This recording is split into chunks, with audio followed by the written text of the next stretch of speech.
Some car makers and the Car Dealers Association still seem to think that the joint rulemaking as proposed by NHTSA and the EPA is still a patchwork of rules, but you would describe it as a unified national program, as I understand it.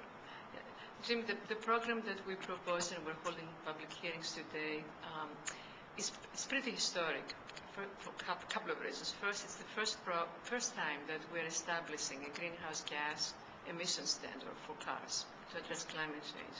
The second reason that it's historic is that it brings together two federal agencies, the Department of Transportation and the Environmental Protection Agency, using their authorities to put one joint proposal. And third, it brings the state of California into play, where California has agreed that when we finalize this program and implement it for years 2012-2016, California will go along with the federal program.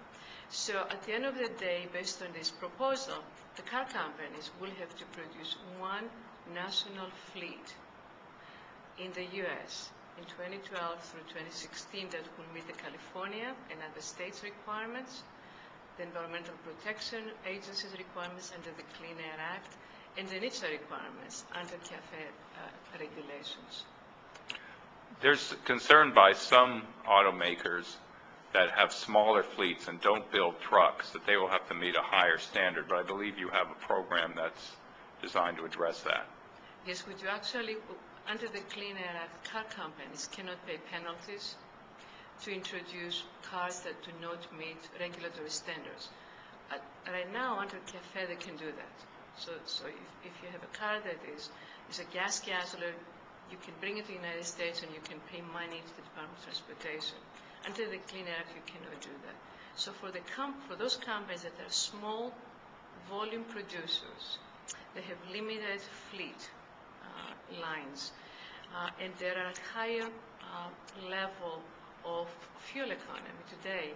We have allowed a flexibility, that this limited flexibility will go away in 2016, that basically allows car companies to have about 25% of their fleet with slightly higher emissions, 1.25 of the standard, and this program goes away in 2016. So three things happen. One, car companies can continue importing to the United States cars that the consumer likes to buy, so you have consumer choice.